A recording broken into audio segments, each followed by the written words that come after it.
انسان دنیا میں مختلف حالات سے گزرتا ہے. کبھی بہت اچھے حالات، کبھی بہت برے حالات. دیر پائی نہ اچھے حالات کو ہے نہ برے حالات کو. لیکن بنیادی طور پر انسان کا معاملہ یہ ہے کہ انسان جلد باز ہے. اذا مسہ الشر جزوعا واذا مسہ الخیر منوعا والا معاملہ ہے. اور دوسری چیز یہ ہے کہ انسان کے ساتھ ایک چیز اور بھی ہے کہ کوئی چیز مل جاتی ہے تو اس بات کا ڈر لگا رہتا ہے کہیں چھن نہ جائے. کوئی چیز نہیں رہتی ہے تو اس بات کی فکر رہتی ہے کہ مل جائے. انسان کی صلاحیتیں تو اللہ سبحانہ و تقدس نے سب سے زیادہ دی ہیں جتنی بھی تخلیق اللہ کی ہے، لیکن اس کی بھی ایک لمیٹیشنز ہیں. انسان مجبور محض نہیں ہے، لیکن کلی طور پر بااختیار بھی نہیں ہے. نہ اس کے اندر اتنی صلاحیت ہے کہ اپنے سارے کام خود سے نپٹا لے، اپنی ساری حاجتیں خود پوری کر لے، اپنی ساری ضرورتوں کو اکیلے اپنے بل پر ان کا حل ڈھونڈ لے. اس معاملے میں ایک ادنا ترین جو عام ترین انسان ہے، ادنا ترین تو نہیں کہیں، انسانوں میں کوئی ادنا نہیں ہے سوائے ان کے جو اللہ کے راستے سے بھٹکے ہوئے ہیں. ایک عام انسان ہو یا دنیا کے وہ لوگ جو دنیا میں اس وقت بڑے کہلاتے ہوں، علم کے اعتبار سے، دولت کے اعتبار سے، طاقت کے اعتبار سے، حسن و جمال کے اعتبار سے، ان سب کا معاملہ یہ ہے کہ سب کے سب کسی نہ کسی موڑ پر کہیں نہ کہیں محتاج ہے. اور کبھی نہ کبھی ایسا وقت ضرور آتا ہے ان کے پاس جب ان کو اپنی صلاحیتوں پر اور اپنے جو چیزیں ان کو ملی ہوئی ہیں ان پہ اور اپنے اختیارات اور اپنے اقتدار اور اپنے خیر اور اپنی خوبیوں پر ان کا اعتماد کم ہو جاتا ہے، اور وہ چاہتے ہیں کسی ایسے کے ساتھ سامنے سرنڈر کر دیں جو ان کی خواہش، ان کی ضرورتوں کو پورا کر سکے، ان کی مشکلات سے ان کو نکال دے اور ان کو ان پریشانیوں سے باہر کر دے یا ان چیزوں کو جو وہ چاہتے ہیں ان کو عطا کر دے جن کو وہ کہیں اور سے ان کو امید نہیں رہتی کہ پوری ہوں. بنیادی طور پر یہ ہر انسان کے ساتھ معاملہ ہے یہ والا. اس معاملے میں سارے انسان برابر ہیں. کوئی یہ دعویٰ نہیں کر سکتا کہ اس کی ساری بنیاد، اس کی ضرورتیں، اس کی ساری خواہشیں، اس کی ساری تمنائیں، اس کا جو کچھ اس کو چاہیے وہ دنیا میں حاصل ہے، اور اس کو اب کسی کے آگے محتاج بن کے جانے کی ضرورت نہیں ہے. اتنا غنی کوئی نہیں ہے. صحت مند ہے تو بیماری کا کھٹکا ہے، دولت مند ہے تو غربت کا کھٹکا ہے، زندگی ہے تو موت کا کھٹکا ہے. بہت اولاد کے لیے پریشان ہیں، بہت اولاد ہیں تو اولاد کے نالائق پنے سے پریشان ہیں، بہت صحت ہے تو اس کی چھن جانے سے پریشان ہیں، بہت بیمار ہیں تو اچھی صحت کے لیے پریشان ہیں. یہ لگ بھگ سب کے ساتھ معاملہ ہے. کسی کی خواہشوں کو پورا کرنے کے لیے، کسی کی ضرورتوں کے لیے، کسی کو اچھا ہونے کے لیے، کسی کو برائی سے بچنے کے لیے، یہ ضرورتیں سب کی ہیں اور اس میں کوئی ایک جدا نہیں. پھر انسان کو ایسے حالت میں ضرورت ہوتی ہے ایک ایسی پرسنالٹی کی، ایک ایسی شخصیت کی یا ایک ایسے ایک ایسی ہستی کی، یوں کہہ لیجیے، جو اس کی حاجتوں کو سن سکے، ان کو محسوس کر سکے، ان کو اینالائز کر سکے، ان کو پورا کر سکے یا اس کا بدلہ دے سکے۔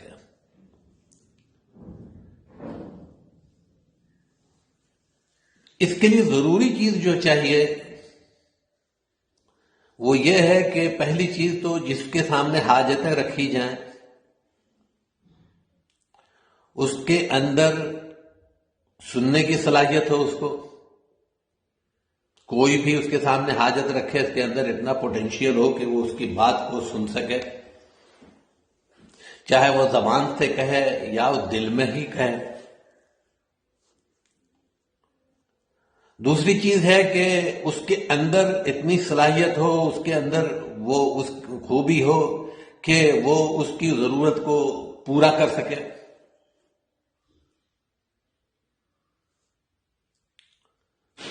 مانگا اسی سے جاتا ہے، انسان دنیا میں اسی سے مانگتا ہے جس کے سامنے اس کو تین چیزیں ہوں تو انسان کسی سے سامنے جاتا ہے۔ پہلی چیز، جس کے پاس مانگنے جا رہا ہے اس کے پاس وہ چیز ہے، اس کو امید ہے کہ اس کے پاس ہے۔ دوسری چیز یہ ہے کہ مانگنے پر چیز دے دے گا، اور تیسری چیز یہ ہے کہ اس کو دیتے وقت اس کو کسی قسم کی پریشانی نہیں ہوگی، نہیں تو انسان جائے گا ہی نہیں کسی کے پاس۔ مال جس کے پاس جو چیز مانگنے جا رہا ہے اس کے پاس نہیں ہے تو بیوقوفی جائے گا اس کے پاس، کیوں جائے گا اس کے پاس؟ اگر ہے اور دینے والا نہیں ہے تو پھر بھی کوئی نہیں جائے گا، کیوں جانا ایسے کے پاس جو دے گا ہی نہیں؟ اور ہے بھی اور دے بھی رہا ہے اور روز بعد میں دینے کے بعد سے روزانہ احسان جتائے گا تو اس کے پاس بھی بہت کم ہی لوگ جائیں گے، شاید کوئی نہیں جائے۔ دنیا میں صرف ایک ذات ایسی ہے جس کے پاس ساری چیزوں کا اقتدار، ساری چیزوں کا اختیار ہے، سارا اقتدار ہے، سارے خزانے ہیں، سب کی ضرورتوں کو جانتا بھی ہے اور اس کو پکارا جائے تو سنتا بھی ہے، دینا بھی جانتا ہے، دے کے خوش بھی ہوتا ہے، اس سے مانگا جائے تو اس کو خوشی ہوتی ہے۔ اس کے خزانے اتنے بڑے ہیں کہ اس میں کمی ہونے کی کوئی گنجائش نہیں ہے۔ تو کوئی بیوقوفی ہوگا جو اس کو چھوڑ کر کسی اور کے پاس جائے مانگنے، اور اس کے ہاں کوئی تفریق نہیں ہے، مانگنے والا مانگ لے، اس کے ہاں کوئی تفریق نہیں ہے کہ کون آ رہا ہے مانگنے کے لیے۔ ہاں اس نے جو مانگنے کی کرائٹیریاز رکھی ہوئی ہیں کہ میرے یہاں جو مانگنے آئے گا اس کے اندر یہ بیوٹیز ہوں گی تو میں جلدی سن لوں گا اس کی، نہیں تو میں، لیکن اس نے کسی کو اپنے در سے خالی نہیں لوٹایا، جو بھی دل سے کہ یقین کے ساتھ اس کے پاس گیا ہے اس کو دیا ہے۔ یہ ذات اللہ تعالی کی ہے، اور یہ مانگنا قرآن اور حدیث کی اصطلاح میں دعا کہلاتا ہے۔ دعا کے لفظی معنی تو پکار کے ہیں، دال عین الف، دعا۔ اس کے اصلی اور لفظی معنی تو ہیں کہ پکارنا، اور لغوی معاملے میں ہم جانتے ہیں کہ دعا کے معنی ہیں اللہ سبحانہ تقدس کو پکارنا، یا اللہ سبحانہ تقدس کے سامنے اپنی حاجات کو رکھنا اور اس سے امید رکھنا کہ وہ ان کا بدلہ دے گا۔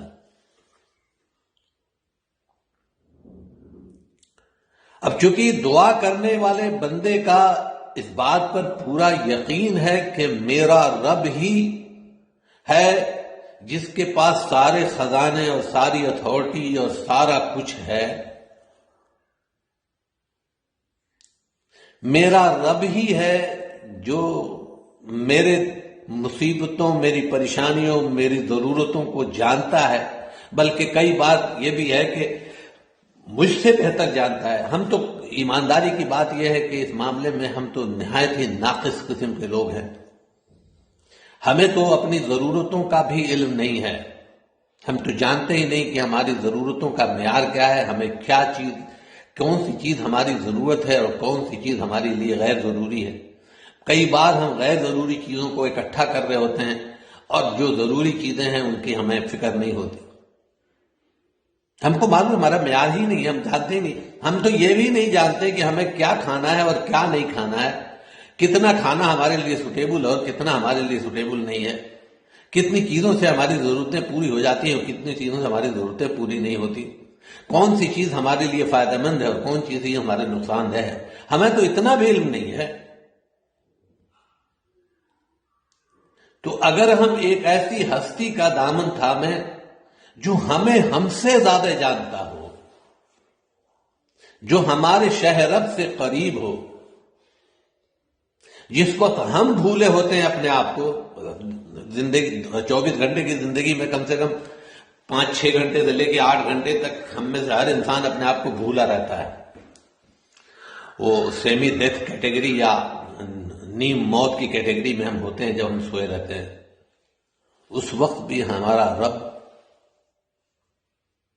ہماری ایک ایک چیز کو جانتا ہے، جس وقت ہم خود کو نہیں جان رہے ہوتے۔ نیند کی کیفیت میں انسان کے آس پاس میں کیا کچھ ہو رہا ہے، اس کے اپنے سسٹم کے کیا کچھ ہو رہا ہے۔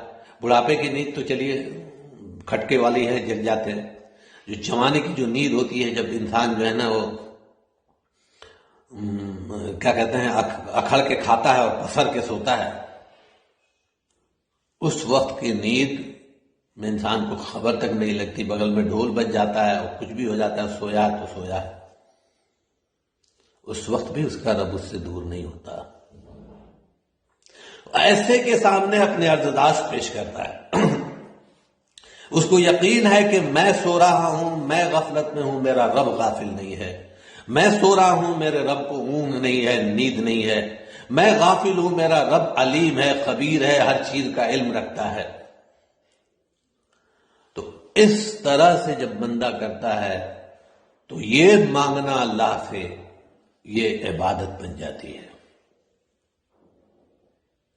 عبادت کہتے کس کو ہیں؟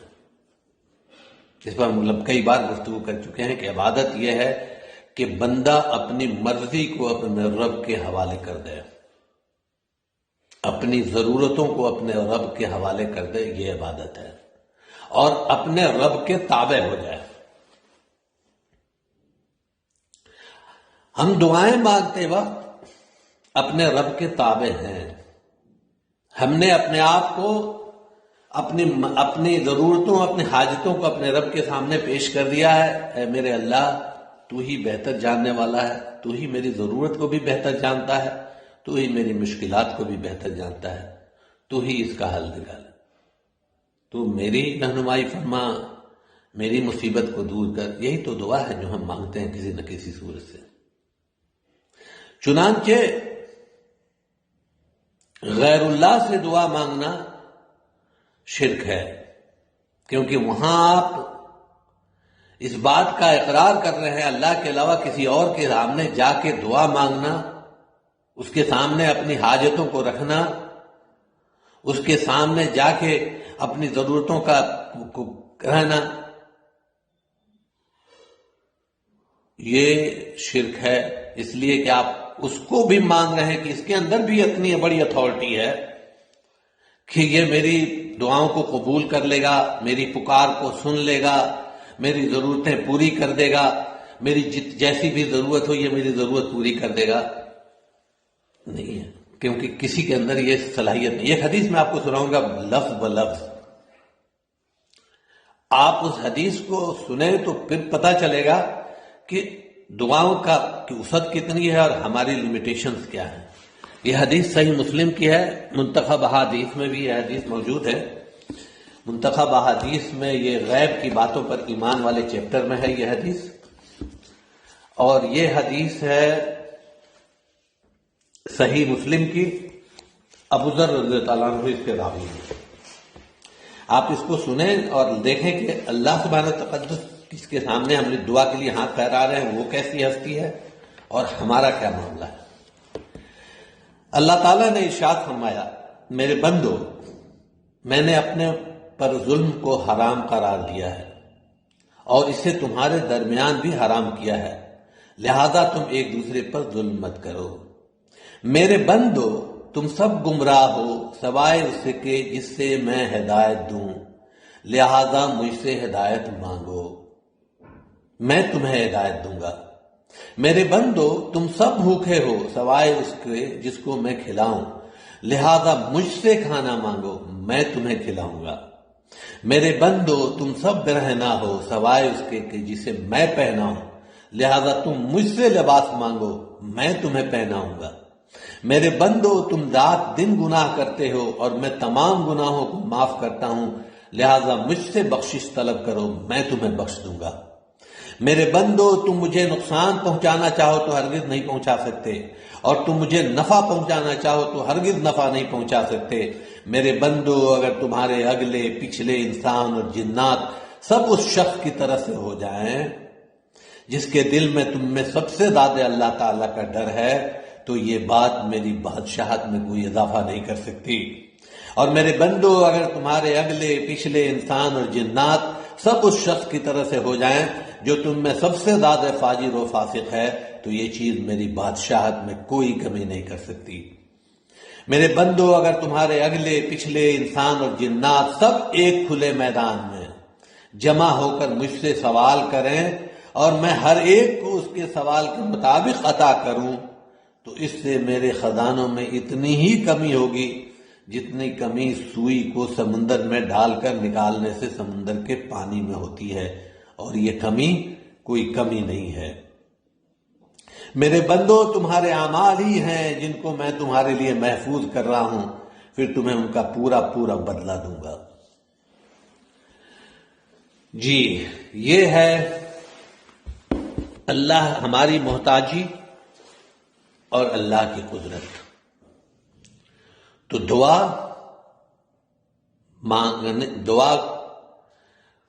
مانگنا بندے کا کام، اور دعا قبول کرنے یا دعائیں مانگنا کس سے ہے؟ جس سے مانگنا ہے وہ صرف اللہ کی ذات ہے، اس کے علاوہ کسی کے پاس اختیار ہی نہیں ہے، کسی کے پاس کچھ ہے ہی نہیں، تو اس سے کیا مانگنا؟ جو دعا صرف اللہ کے لیے۔ اسی چیز کو سورہ اعراف کی آیت نمبر 180 میں اللہ سبحانہ تقدس نے بیان فرمایا ہے۔ سورہ اعراف یہ آیت نمبر 7 ہے، یہ سورہ نمبر 7 ہے، اس کی آیت نمبر 180۔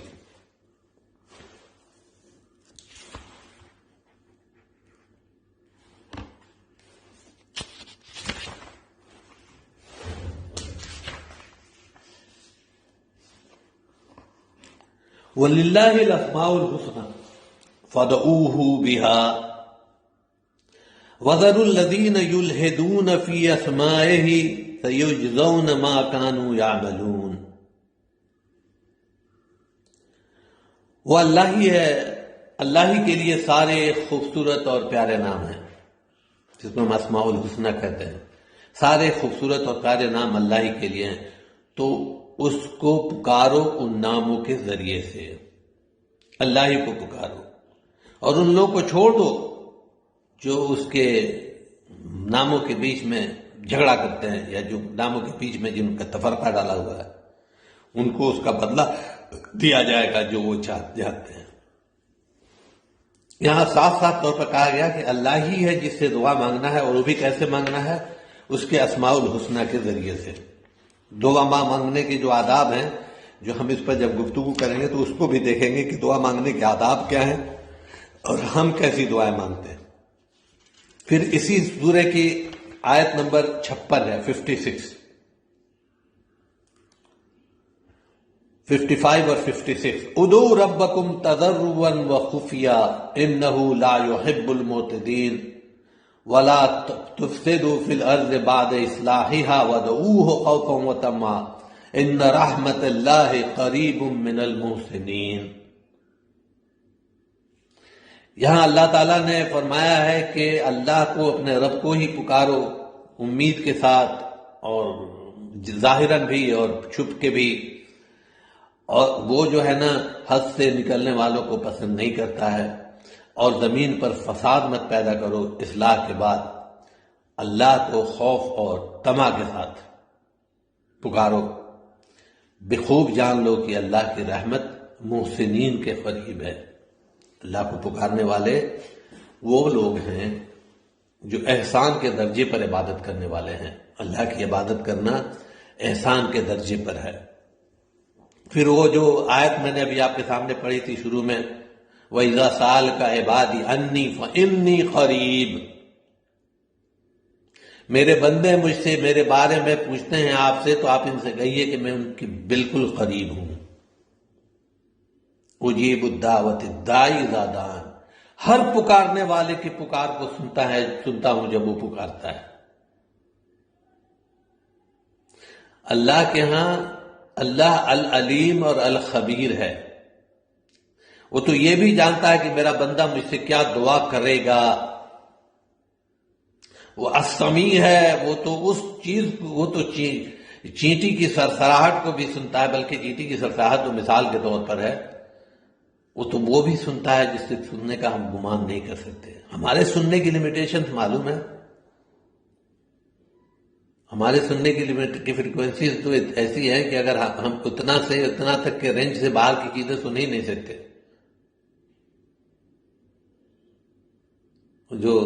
جس کو یہ جو کہتے ہیں جس کو الٹرا ساؤنڈس اور انفرا ساؤنڈ، یہ تو ہم سن ہی نہیں سکتے۔ ہماری تو فریکوینسی سیٹ ہے کہ ہم اتنا سے زیادہ سن ہی نہیں سکتے ہیں۔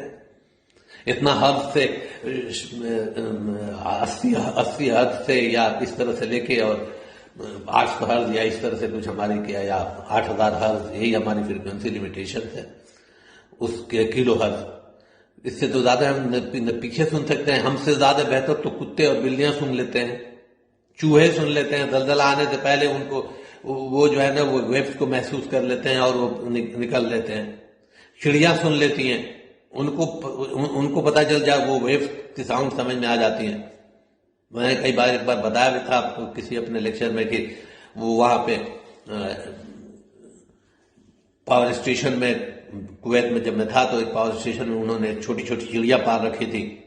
میں کنٹرول روم میں نے پوچھا بھائی کنٹرول روم میں چڑیا کیوں پال کے رکھا ہے، تو ڈینجرس ہے۔ بولے یہ وہ چڑیا ہے جن کو اللہ سبحانہ تقدس نے صلاحیت دی ہوئی ہے، جیسے ہی زلزلہ وغیرہ کا کوئی جھٹکا ہوتا ہے انسان تو سن نہیں سکتا اس کو، انسان کو تو مشینوں پر اعتماد کرنا پڑتا ہے اس کے لیے۔ یہ جو ہے نا ان کا بیہیویئر بدلنے لگتا ہے اس کے پہلے ہی سے، ان کو سمجھ میں آنے لگتا ہے۔ ہم تو ایسے ہیں۔ اللہ ہمارا سب کچھ سننے والا، ہر چیز سننے والا، ہر چیز کا علم رکھنے والا ہے، جس کے سامنے ہم دعا مانگنے جا رہے ہیں تو دعا اللہ سے ہی ہے۔ یہی بات سورہ انعام میں ہے، آیت نمبر 40 اور 41 میں اللہ سبحانہ و تقدس فرماتے ہیں اس میں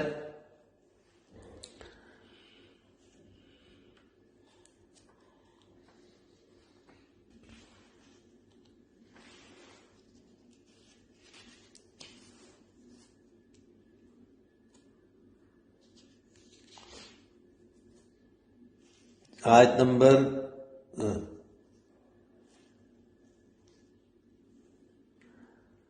قل ارائیتکم ان اتاکم عذاب اللہ او اتاکم الساعۃ وغیر اللہ تدعون ان کنتم صادقین بل ایاہ تدعون فیکشف ما تدعون الیہ ان شاء وتنسون ما تشرکون۔ اے نبی صلی اللہ علیہ وسلم سے کہیے کہ تم دیکھتے ہو جب تم اللہ تعالیٰ تم پر عذاب لاتا ہے یا تمہارے لیے جو گھڑی لے کے آئے گا وہ والی، تو اس وقت تم اللہ کو چھوڑ کر کس کو پکارتے ہو؟ کون ہے جس کو تم اللہ کے چھوڑ کر پکارتے ہو؟ بل ایاہ تدعون فیکشف ما تدعون الیہ ان شاء۔ تو اللہ تعالیٰ جب تمہاری سن لیتا ہے، اللہ تمہاری جو پکارتے ہو تمہاری پکار کو قبول کر لیتا ہے اور سن لیتا ہے، تو پھر تم کیا کرتے ہیں کہ اس کے بعد سے اپنے شریکوں کو پکارنا شروع کر دیتے ہو، اللہ کو چھوڑ کے دوسروں کو پکارنا شروع کر دیتے ہو۔ اس سلسلے میں سب سے جو یہ ایک آیت ہے، وہ سورہ مومن کی آیت ہے یا سورہ غافر جس کو ہم کہتے ہیں، سورہ نمبر 40 ہے سورہ غافر، اس کی ہے آیت نمبر 60۔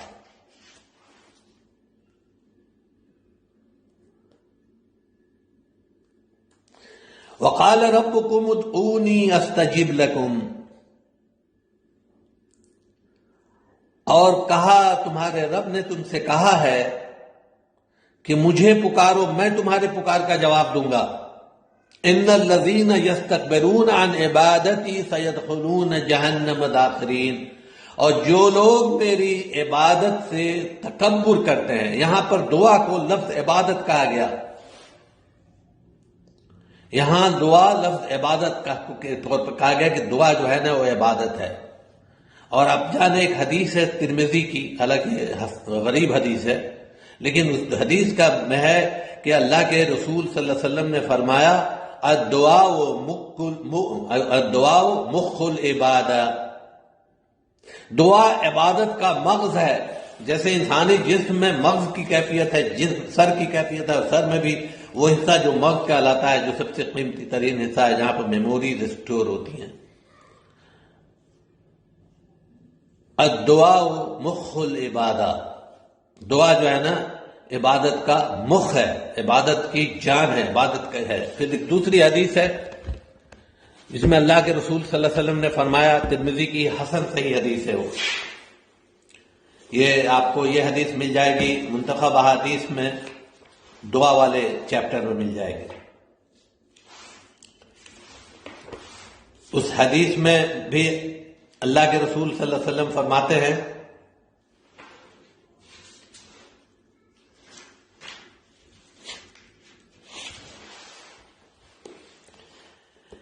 یہ نعمان بن بشیر رضی اللہ عنہ سے روایت ہے حدیث، ترمذی کی حدیث ہے اور حسن صحیح کی کیٹیگری میں آتی ہے یہ حدیث، کہ میں نے نبی کریم صلی اللہ علیہ وسلم کو ارشاد فرماتے ہوئے سنا، دعا عبادت ہی ہے، الدعاء هو العبادہ، دعا عبادت ہی ہے۔ اور پھر آپ صلی اللہ علیہ وسلم نے یہ والی آیت جو میں نے آپ کے سامنے پڑھی، وقال ربکم ادعونی استجب لکم، آپ کے رب نے کہا کہ مجھے پکارو، میں تمہارے پکار کا جواب دوں گا۔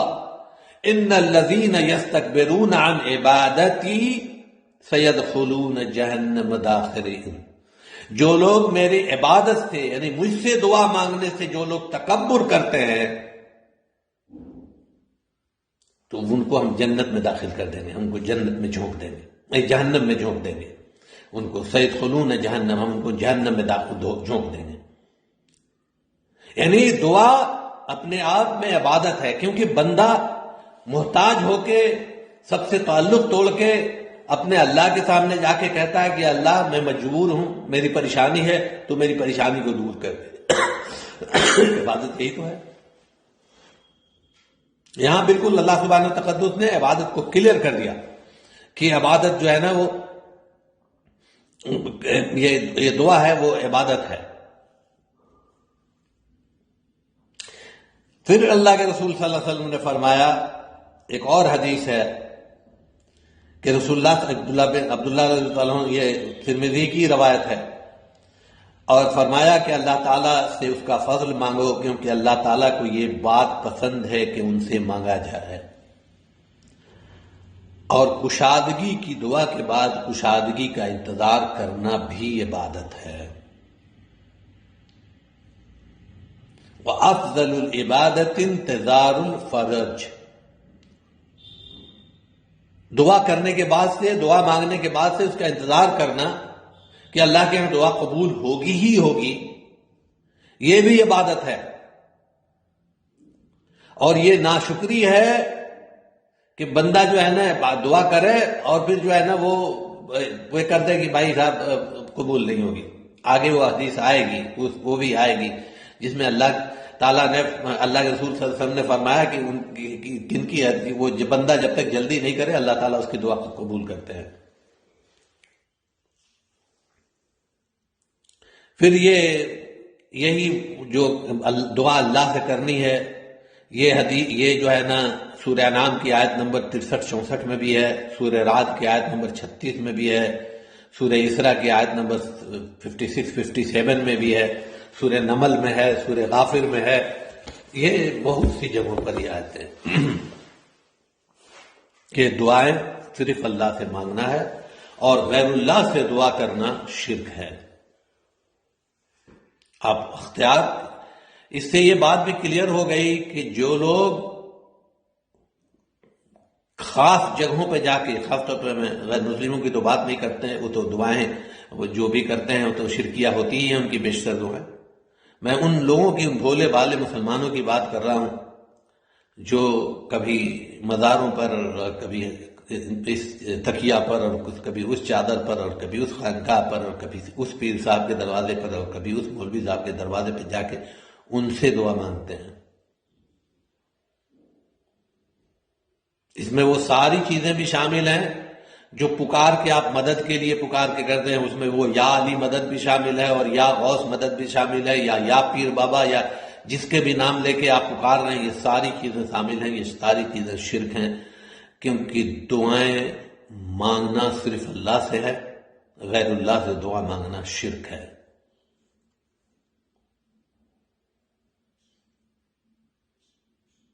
اس کو کئی جگہوں پر کیٹیگوریکلی اللہ سبحانہ و تقدس نے بیان فرمایا ہے کہ یہ جو ہے نا کتنی بڑی خطرناک چیز ہے۔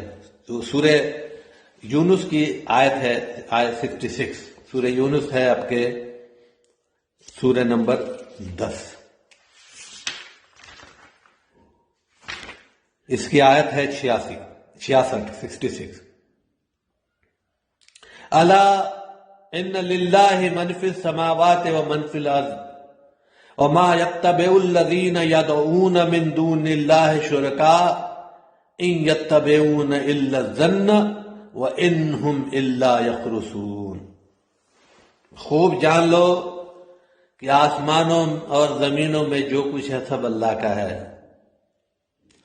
تو جو لوگ بھی اپنے شریکوں کی اتباع کرتے ہیں اور اللہ کے ساتھ جو شریک ہیں ان کی اتباع کرتے ہیں اور ان سے دعائیں مانگتے ہیں اللہ کے مقابلے میں،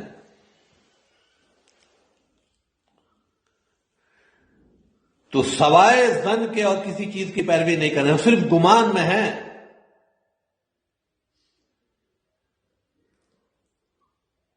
اور وہ گھاٹے میں ہیں، وہ گمان میں ہیں، ان سے صرف گمان کی زندگی گزار رہے ہیں کہ یہ صاحب میری دعا سن لیں گے اور یہ صاحب جو ہے نا میرے کام آ جائیں گے۔ نہیں، وہ گمان میں ہے، وہ خامخواہ کی غلط فہمی انہوں نے پال کے رکھی ہوئی ہے۔ سورہ اسراء کی، یا سورہ جس کو ہم سورہ بنی اسرائیل بھی کہتے ہیں، اس کی آیت ہے جس میں اللہ سبحانہ و تقدس فرماتے ہیں، یہ سورہ بنی اسرائیل کی آیت نمبر ہے 56-57۔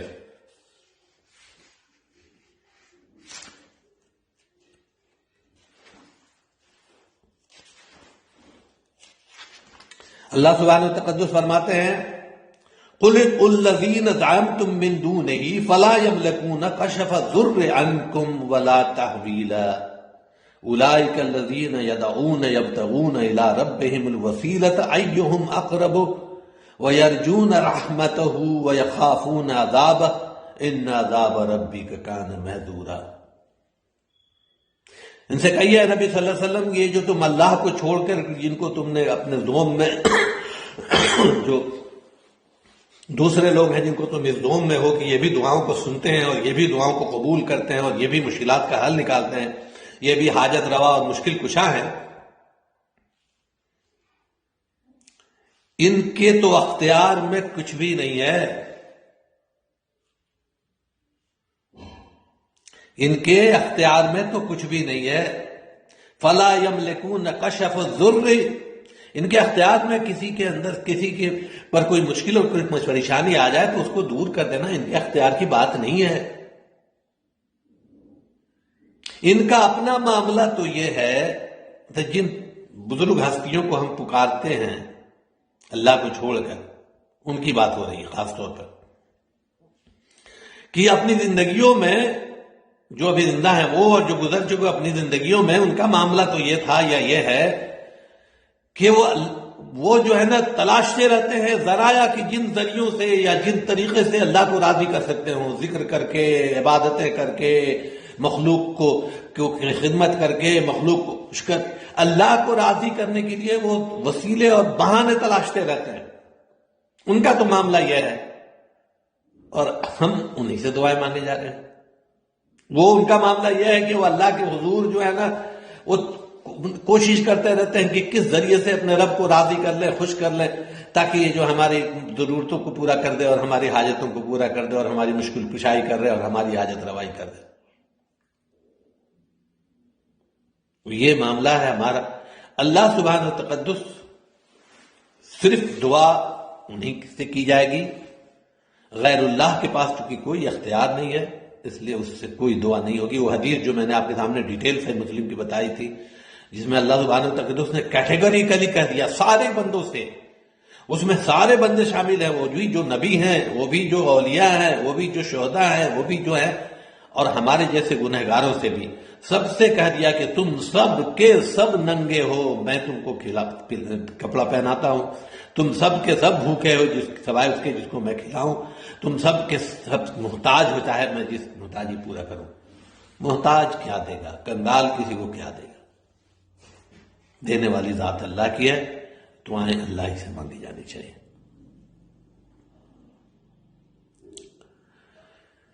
اب یہ کہ دعائیں اللہ سے مانگنی ہیں، دعاؤں کے مانگنے کے لیے شرائط کیا ہے؟ دعائیں کب قبول ہوتی ہیں، کب قبول نہیں ہوتی؟ کن کی دعائیں قبول نہیں ہوتی ہیں، کن کی دعائیں قبول ہوتی ہیں؟ دعا مانگنے کے آداب کیا ہیں؟ دعا کس طرح مانگی جانی چاہیے؟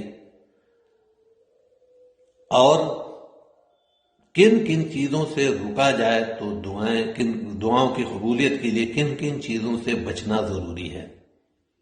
یہ بھی ایک بڑی گفتگو ہے. یہ جاننا بھی بہت ضروری ہے. سب سے پہلی چیز یہ کہ شرک سے پرہیز. دعا کی قبولیت کی جو شرط اول ہے وہ یہ ہے کہ بندہ صرف اللہ سے دعا مانگے. اللہ کے ساتھ ملا کر کسی کو دعا نہیں، بلکہ اللہ کے رسول صلی اللہ علیہ وسلم نے تو یہاں تک بھی منع کر دیا ہے کہ کہو کہ جو آپ چاہیں، جو اللہ چاہیں اور جو آپ چاہیں.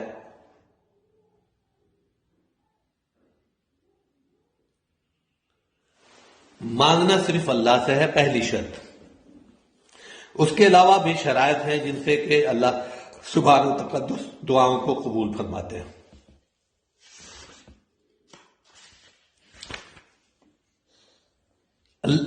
عبادہ بن صامت رضی اللہ عنہ سے روایت ہے، یہ حدیث بھی صحیح ہے، غریب صحیح ہے، ترمذی کی روایت ہے،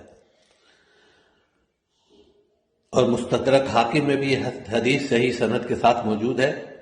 حضرت عبادہ بن صامت رضی اللہ عنہ سے روایت ہے کہ رسول اللہ صلی اللہ علیہ وسلم نے ارشاد فرمایا، زمین پر مسلمان جب بھی اللہ تعالیٰ سے کوئی ایسی دعا کرتا ہے جس میں کوئی گناہ یا قطع رحمی کی بات نہ ہو، تو اللہ تعالیٰ یا تو اس کو وحی عطا فرما دیتے ہیں جو اس نے مانگا ہے، یا کوئی تکلیف اس دعا کے بقدر سے ہٹا لیتے ہیں، یا اس کے بعد برابر اجر کا ذخیرہ کر دیتے ہیں.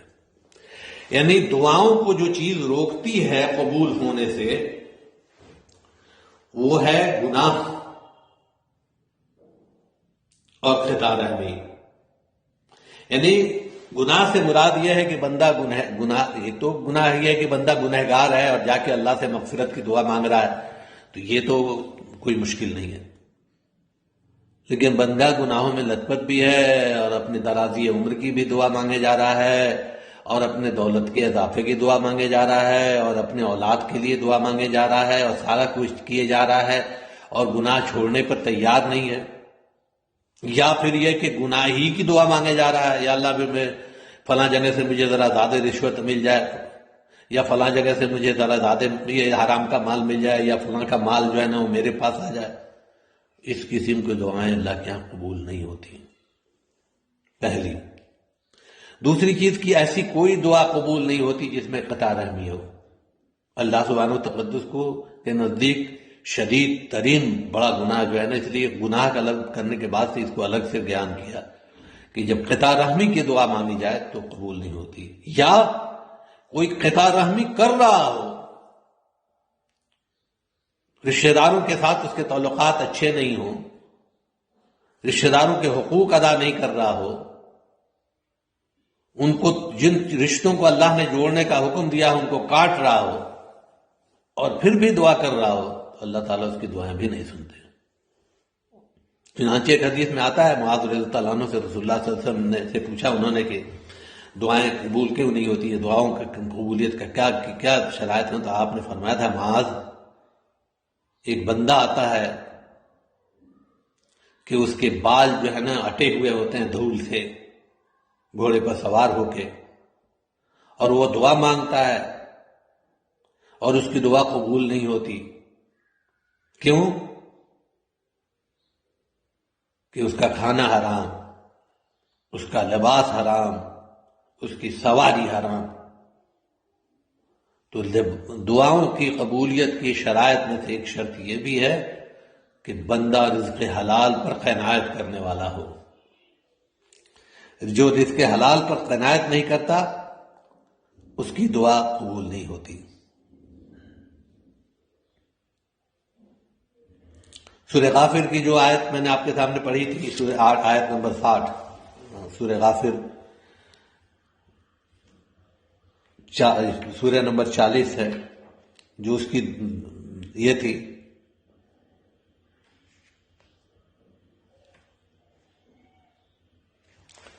جس میں اللہ سبحانہ و تقدس نے فرمایا ہے،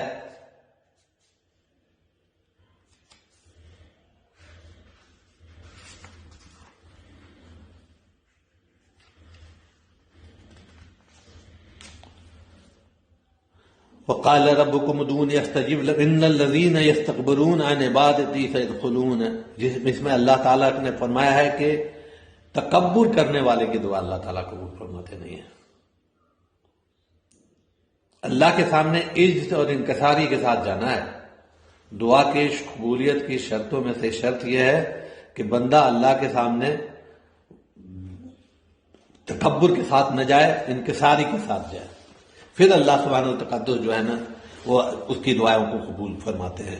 ایسا نہیں کہ بندہ جو ہے نا وہ جائے بالکل اس کے ساتھ۔ دوسری اسی لیے ایک حدیث اور ہے جو مسلم شریف کی حدیث ہے، جس میں ابو ہریرہ رضی اللہ عنہ سے راوی ہے کہ اللہ کے رسول صلی اللہ علیہ وسلم نے فرمایا، بندہ جب تک گناہ اور قطع رحمی کی دعا نہ کرے اس کی دعا قبول ہوتی رہتی ہے، بشرطے کہ وہ جلد بازی نہ کرے۔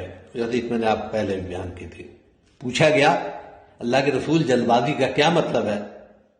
فرمایا بندہ کہتا ہے کہ میں نے دعا کی، پھر دعا کی، پھر دعا کی، لیکن مجھے تو اپنی دعا قبول ہوتی ہی نظر نہیں آتی ہے، اللہ تو میری سنتا ہی نہیں۔ یہ ہمارے ہاں بڑا کامن معاملہ ہے، میری تو اللہ سنتا ہی نہیں ہے، میری تو اللہ مانتا ہی نہیں ہے، میں تو دعا کر کر کے تھک گیا، میری تو کوئی دعا ہی قبول نہیں ہوتی ہے۔ یہ بھی بہت شدید ترین خطرناک برائی ہے، بڑا خطرناک معاملہ ہے۔ اس کا مطلب ہے کہ اللہ سے آپ نے حسن ظن چھوڑ دیا، اور یہ بندے کو کہاں تک کھینچ کے لے جا سکتا ہے۔ اور جب اللہ سے آپ کا حسن ظن چھوٹ گیا تو پھر آپ دوسری جگہوں پر در در پر آپ ٹھوکریں کھاتے پھریں گے۔ اللہ تو نہیں سن رہا، آپ کوئی اور سن لے، ضرورت تو ہے، حاجت تو ہے، پریشانی تو ہے،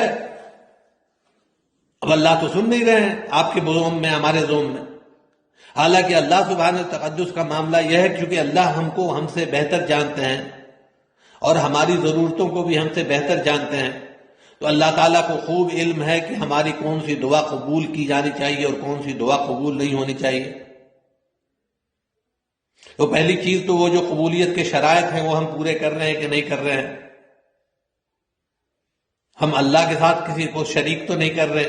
ایسا نہیں ہے کہ کافر کی دعائیں اللہ تعالیٰ نہیں قبول کرتے، کافروں کی دعائیں بھی اللہ قبول کرتے ہیں، دنیا کے سلسلے کی ان کی دعائیں قبول کرتے ہیں، ان آخرت کی دعا ان کی تبھی قبول ہوتی ہے جب وہ توبہ کرتے ہیں۔ دنیا میں بہتوں کی دعائیں اللہ سبحانہ تقدس قبول کرتے ہیں، چنتے سب اللہ کے بندے ہیں، اور اللہ ان کی دعائوں کا کرائٹیریا اللہ کا، اللہ سے مانتا ہے بندہ، اس کو اللہ دیتے ہیں۔ کافر کو بھی کی دعا بھی قبول کرتے ہیں، لیکن اس کی دعا تو دنیا تک محدود ہے۔ دولت مانگے گا دولت مل جائے گی، عزت مانگے گا عزت مل جائے گی، اولاد مانگے گا اولاد مل جائے گی، اس کو بھی مل جائے گی۔ لیکن دولت میں برکت، اولاد کی سعادت، اس کی گارنٹی نہیں ہے۔ مومن کی دعا میں البتہ اس بات کی گارنٹی ہے، لیکن اللہ سبحانہ تقدس کا دعاؤں کی قبولیت کا اپنا معاملہ ہے، ان کا اپنا طریقہ کار ہے، وہ دعاؤں کو قبول کرتے ہیں۔ جیسے آپ نے یہ حدیث اس کے پہلے سنی کہ اللہ کے رسول صلی اللہ علیہ وسلم نے فرمایا کہ جب بندہ اللہ سے دعا کرتا ہے تو اللہ تعالیٰ، اور اس میں خطا رحمی اور گناہ نہیں ہوتا، تو اللہ سبحانہ تقدس کا معاملہ یہ ہے کہ اس کی دعاؤں میں سے کچھ چیزوں اس میں سے وہ قبول کر لیتے ہیں، یا تو وہی جو اس نے مانگا ہوتا ہے وہی اس کو عطا کر دیتے ہیں، یا اس پر سے کوئی مصیبت یا کوئی پریشانی ہوتی ہے وہ اتار دیتے ہیں، یا پھر یہ ہوتا ہے کہ اس کی دعا کو ذخیرہ بنا کے آخرت کے لیے رکھ دیتے ہیں۔ چنانچہ ایک بہت مشہور حدیث ہے کہ جس میں اللہ کے رسول صلی اللہ علیہ وسلم نے ایک بندے کا تذکرہ فرمایا جو قیامت کے دن جائے گا، اس کا اعمال نامہ تولا جائے گا اور معلوم ہوا کہ اس کے اعمال نامے میں خسارہ ہے، نیکیوں کا پلڑا اونچا اٹھا ہوا ہے، برائی کا پلڑا نیچے جھکا ہوا ہے، اور وہ جو ہے نا وہ پریشان حال ہے۔ اب وہ سمجھ بیٹھا ہے کہ اب میرا تو قسمت کا فیصلہ ہو گیا، میری تو جہنم ہو گئی، اب میں تو فیل ہو گیا۔ کہ ایک آئے کہ اس کے نیکیوں کے پلڑے میں نیکیاں آ کے گرنی شروع ہو جاتی ہیں، اور جب بھی کوئی نیکی آتا کہتا ہے یا اللہ یہ تو میں نے کیا ہی نہیں تھا۔ جب بھی کوئی اتنا زیادہ مطلب انسان کو وہاں پر نیکی مل رہی ہے، لیکن اتنا زیادہ خوشی اور اتنا زیادہ اس سے یہ ہو جائے گا، وہ حیرت زدہ ہو جائے گا کہ وہ کہنا شروع کرے یا اللہ یہ تو میں نے کیا ہی نہیں تھا، یا اللہ تو یہ تو میں نے کیا ہی نہیں تھا۔ اور وہ جو ہے نا وہ اس میں اس کی حالت یہ ہوگی کہ بندہ جو ہے وہ کہنا شروع کر دے گا اللہ سبحانہ کہ یا اللہ یہ کون سے نیکی آ گئی، یا اللہ یہ کون سے نیکی آ گئی۔ اللہ سبحانہ تقدس فرمائیں گے کہ یہ جو تیری وہ دعائیں ہیں جو تو نے دنیا میں مجھ سے کی تھیں اور میں نے وہاں قبول نہیں کی تھی اور تیرے لیے آخرت کا ذخیرہ بنایا تھا، تو وہ کہے گا یا اللہ کاش دنیا میں تم نے میری ایک بھی دعا قبول نہیں کی ہوتی۔ یہ ہم سب لوگوں کے لیے بشرا ہے، بشارت ہے۔ بہت بار ہم بہت سی دعائیں ایسی کرتے ہیں جو ہم کو لگتا ہے کہ قبول نہیں ہوئی، لیکن اگر ہمارا اللہ سبحانہ تقدس پر یقین ہے تو اللہ سبحانہ تقدس ہماری دعاؤں کو قبول کر رہے ہیں، ہماری دعاؤں کو ضائع نہیں کرتے اللہ۔ بس ہمیں اللہ پر بھروسہ آنا چاہیے، ہمیں اللہ سبحانہ تقدس پر یقین ہونا چاہیے کہ اللہ تعالیٰ ہماری دعاؤں کو قبول کریں گے۔ دعاؤں کے معاملے میں یہ ہے کہ اللہ سبحانہ تقدس ان دعاؤں کو قبول کرتے ہیں۔ دعا کیسے مانگی جائے، اللہ سے دعا کیسے مانگی جائے۔ پچھلے دنوں میں اس درس کی تیاری کر رہا تھا تو ایک دو لوگوں کے لیکچرز میں نے سنے، تعجب ہوتا ہے، بڑے بڑے عالموں کے ساتھ معاملہ یہ ہے کہ وہ دعاؤں کے قبولیت کے لیے آداب بیان کر رہے ہیں، تو وہ بیان کر رہے ہیں ہاتھ ایسے، کوئی یہ کہہ رہا ہے ہاتھ ایسے مانگ کر کے دعا مانگیں گے تو قبول ہوگی، کوئی کہتا ہے کہ ایسے ہاتھ کرنا سنت ہے، کوئی کہتا ہے ایسے ہاتھ اٹھانا۔ اللہ اور اللہ کے رسول کیا کہتے ہیں کہ دعاؤں کو کہ آداب کیا ہیں دعاؤں کی قبولیت کے، کیسے دعا مانگی جائے۔ آپ کو ایک آیت پڑھ کے سنائی تھی جس میں اللہ سبحانہ تقدس نے فرمایا تھا کہ اللہ سے دعا مانگو ڈرتے ہوئے، امید کی لالچ کے ساتھ، امید کی تمنا کے ساتھ اللہ سے دعا مانگو، گڑ گڑاتے ہوئے خوف کے ساتھ، امید کی تمنا کے ساتھ اللہ سے دعا مانگی جائے تو اللہ سبحانہ تقدس جو ہے نا وہ دعاؤں کو پورا کرتے ہیں۔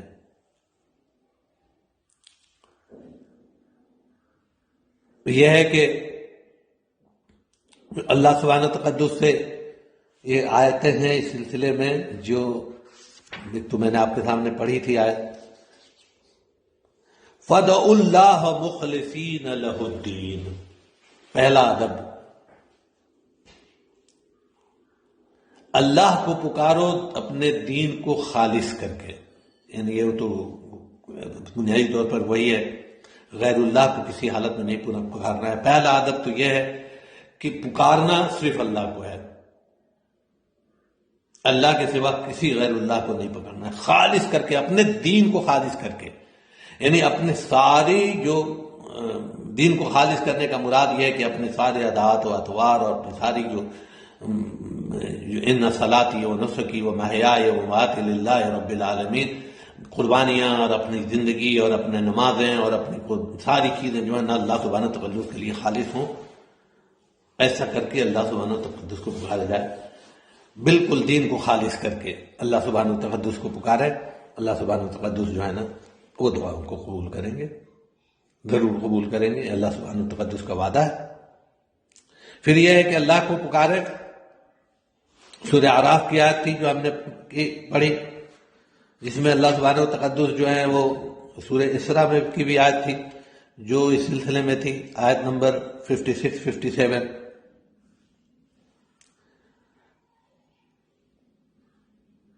جو لوگ اللہ کے جو نیک بندے ہیں وہ کیسے پکارتے ہیں؟ یبتغون الی ربہم الوسیلہ وَيَرْجُونَ رَحْمَتَهُ وَيَخَافُونَ عَذَابَهُ، پکارتے ہیں جو لوگ بھی اللہ کی رحمت کو کے امیدوار ہو کے جو اللہ کو پکارتے ہیں۔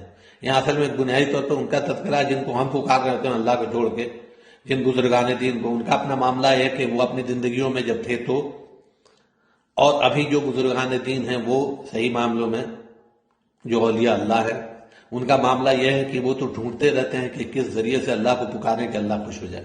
اچھا، ذریعے کے معاملے میں اس غلط فہمی میں نہیں پڑیں کہ وہ ذریعے سے مراد وسیلہ ہے، جو آج کل ایک وسیلے کا چکر چلا ہوا ہے کہ فلاں بزرگ کے وسیلے سے یہ فلاں بزرگ سیڑھی ہیں اور فلاں بزرگ ہیں۔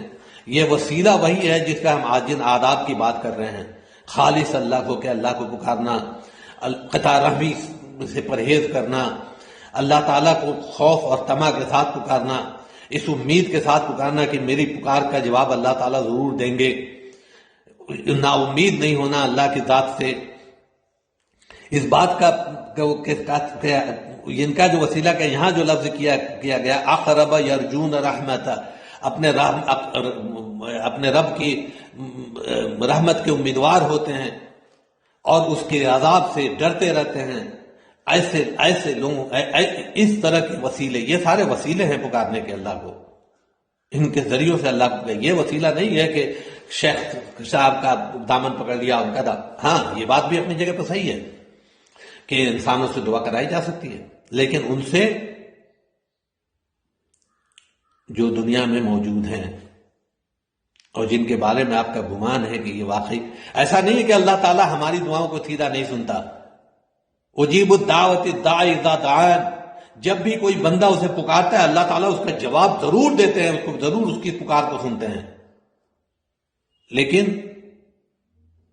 ہمارا معاملہ یہ ہے کہ ہم جو ہے نا اپنے کئی معاملوں میں اپنے پر بھروسہ نہیں کرتے، تو ہم یہ جو ہے نا، جو لوگ اللہ کی قربت رکھتے ہیں، جنہوں نے اپنی زندگیاں اللہ کے لیے وقف کر دی ہیں اور جو اللہ کے راستے کے میں بالکل جو ہے نا اپنا جان مال وقت اور توانائیاں کھپا رہے ہیں، ان کو کہتے ہیں کہ آپ ہمارے لیے دعا کریں، اور اس طرح کی دعا کی اجازت ہے۔ چنانچہ صحیح مسلم میں ہے کہ اللہ کے رسول صلی اللہ علیہ وسلم کا جب ایک مرتبہ ایسا ہوا کہ مدینے میں قحط آیا بہت بری طرح سے، بارش نہیں ہو رہی تھی، تو سیدنا عمر رضی اللہ تعالیٰ عنہ سیدنا عباس رضی اللہ تعالیٰ عنہ کو لے کے گئے، اور وہاں جا کے انہوں نے دعا کھڑے ہوئے تو انہوں نے دعا کی کہ اللہ، جب تک تمہارے نبی دنیا میں تھے، اس سے اندازہ لگائیے کہ جو لوگ دنیا سے جا چکے ہیں چاہے نبی ہی کیوں نہیں ہوں، ان کے نام لے کے ان کے وسیلے سے دعا جائز نہیں ہے۔ سیدنا عمر کی یہ حدیث صحیح مسلم میں ہے، یا اللہ، جب تک تمہارے رسول تمہارے حبیب دنیا میں تھے، ہم پر مصیبتیں آتی تھی تو ہم ان کے ذریعے سے تم سے دعا کراتے تھے اور تو ہماری دعاؤں کو قبول کر لیتا تھا۔ آج وہ ہمارے درمیان نہیں ہیں، اس لیے ہم ان کے چچا کو لے کے آئے ہیں، یا اللہ ہماری دعاؤں قبول فرما دے اور بارش جی یہ معاملہ ہے، کتنا کھلا ہوا معاملہ ہے. یہ بھی کہہ سکتے تھے کہ اللہ یہ کل تک تمہارے رسول ہمارے درمیان تھے، ہم ان سے کہتے تھے، وہ تمہارے لیے تم سے دعائیں کرتے تھے اور تو بارش برسا دیتا تھا. آج وہ نہیں ہے، ان کے قبر مبارک کے طفیل میں اور ان کے صدقے اور طفیل میں اور ان کے جو ہے نا وسیلے میں اور ان کے قبر مبارک کے وسیلے میں اور ان کی وہ زندگی جو برزخ میں ہے، قائم ہے، دائم ہے، اس کے وسیلے میں یا اللہ تعالیٰ تو بارش برسا دے. نہیں کہا.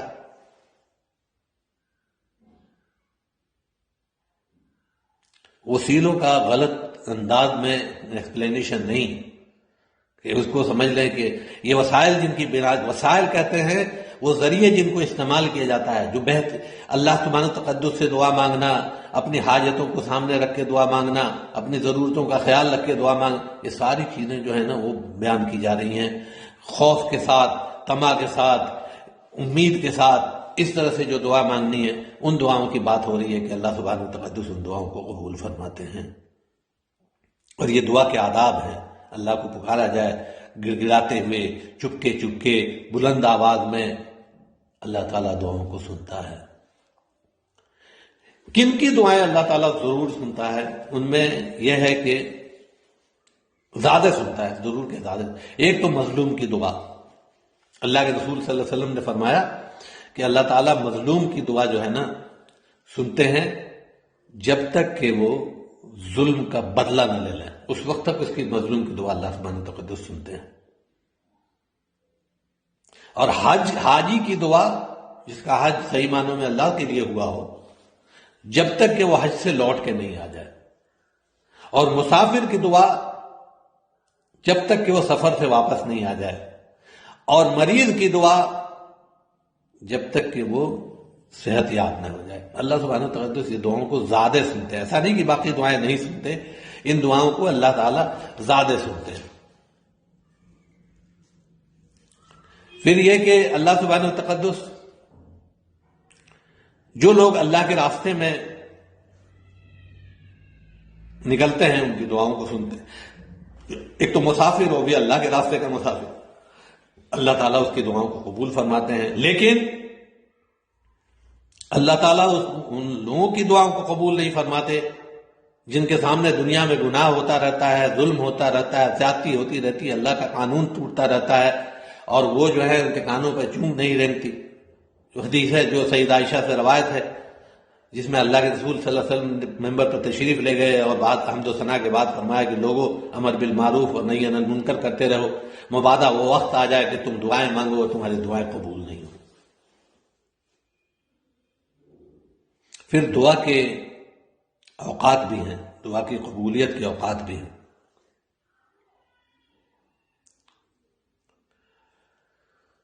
اللہ کے رسول صلی اللہ علیہ وسلم نے فرمایا کہ یہ حدیث کئی طرق کے ساتھ ہے کہ دعا جو ہے نا اللہ سبحانہ تقدس روزانہ رات کے تیسرے پہر میں آسمان دنیا پر تشریف لاتا ہے اور پکارتا ہے کوئی چاہنے والا جس کی چاہت پوری کروں، ہے کوئی مانگنے والا کہ میں اس کو عطا کروں،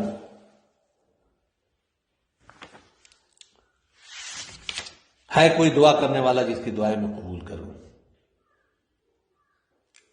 تو ہمیں یہ دعا کی قبولیت کا بہترین لمحہ ہے تہجد کا وقت، جس کی اللہ رحم کرے. ہم میں سے کچھ ہیں جن کو اس کی توفیق ہو جاتی ہو. بیشتر کا معاملہ تو 5 نمازوں تک ہی نہیں ہے، تو تہجد کہاں سے ہے؟ یہ بخاری کی روایت ہے، یہ صحیح بخاری میں ہے. یہ پھر یہ کہ اللہ کے رسول صلی اللہ علیہ وسلم نے فرمایا کہ نماز، اذان اور اقامت کے بیچ میں اللہ سبحانہ وتعالی دعاؤں کو قبول فرماتے ہیں. زیادہ نہیں، زیادہ قبول فرماتے ہیں. دعا قبول فرمانے سے مراد یہ ہے. پھر آپ صلی اللہ علیہ وسلم نے فرمایا کہ فرض نماز کے بعد اللہ سبحانہ وتعالی دعاؤں کو قبول فرماتے ہیں. پھر ایک حدیث میں ہے کہ ایک گھڑی ایسی ہوتی ہے پورے دن رات میں جس وقت اللہ سبحانہ وتعالی دعاؤں کو قبول فرماتے ہیں، جو بھی مانگا جائے اس کو عطا کرتے ہیں. یہ حدیث ہے صحیح مسلم کی، حضرت جابر رضی اللہ عنہ سے روایت ہے کہ نبی کریم صلی اللہ علیہ وسلم نے ارشاد فرمایا ہر رات میں ایک گھڑی ایسی ہوتی ہے کہ مسلمان بندہ اس میں دنیا اور آخرت کی جو خیر مانگتا ہے اللہ تعالیٰ ضرور عطا کرتے ہیں، لیکن اس کا مطلب یہ ہوا کہ 24 گھنٹے اٹینٹیو ہونا ہے. یہ گھڑی کب ہے اس کا کچھ یہ نہیں ہے. دوسری جگہوں پر تو ہے کہ وہ تیسرے پہر آتے ہیں آسمان دنیا پر، لیکن پہلی اس حدیث میں بالکل وہ یہ نہیں ہے. 24 گھنٹے میں تو وہی بندہ جو اٹینٹیو ہو، جو بندگی، جو 24 گھنٹے کا بندہ ہو اللہ کا، وہی تو اس خیر کو حاصل کر سکتا ہے.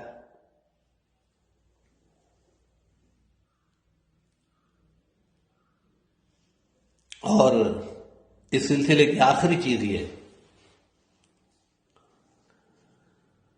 کہ دعائیں جو ہے نا جامع ہوں اور مختصر ہوں. اللہ کے رسول صلی اللہ علیہ وسلم چھوٹی چھوٹی دعائیں مانگا کرتے تھے لیکن جامع دعائیں ہوتی تھیں، جیسے ربنا آتنا فی الدنیا حسنۃ وفی الآخرۃ حسنۃ وقنا عذاب النار. لمبی لمبی دعائیں آپ نے مانگنے سے عموماً پرہیز کیا ہے. کی ہے کبھی کبھی لمبی دعائیں خاص موقعوں پر کی ہیں، لیکن عموماً آپ نے لمبی دعائیں مانگنے سے پرہیز کیا ہے. اور یہ روایت ہے ابو داود کی جس میں سیدہ عائشہ رضی اللہ عنہا فرماتی ہے کہ رسول اللہ صلی اللہ علیہ وسلم جامع دعاؤں کو پسند فرماتے تھے اور اس کے علاوہ کی دعاؤں کو چھوڑ دیتے تھے جس میں وسعت ہو وہ دعائیں. چنانچہ ایک اور حدیث ابو داود کی ہے، سعد رضی اللہ عنہ کے جو بیٹے ہیں وہ راوی ہیں اس کے. یہ کہتے ہیں کہ میں ایک بار دعا مانگ رہا تھا، ان کے بیٹے جو ہے نا دعا مانگ رہے تھے تو مانگ رہے تھے کہ اللہ مجھے جنت دے دے اور جنت کی کھڑکیوں کا اور جنت کی نعمتوں کا اور جنت کے درختوں کا اور جنت. سعد رضی اللہ عنہ نے ان سے کہا کہ بیٹا دعا جامع مانگا کرو. تم نے جنت مانگ لی تو جنت کی ساری چیز مانگ لی، تم نے جہنم سے پناہ مانگ لی تو جہنم کے آگ سے بھی پناہ اور جہنم کے بھی وہ حاویہ سے بھی پناہ اور غاویہ سے بھی پناہ، سارے سے پناہ ہوگی تیری. تو جو دعاؤں کو لمبا کرنے کے مقابلے میں دعاؤں کو جامع کریں جہاں جس میں دل لگے. بہت بار لمبی لمبی دعائیں ہونے لگتی ہیں، ہاتھ لوگوں کے دکھ جاتے ہیں، لوگ پریشان ہو جاتے ہیں اور دعائیں زبردستی کا آمین کہتے ہیں. پھر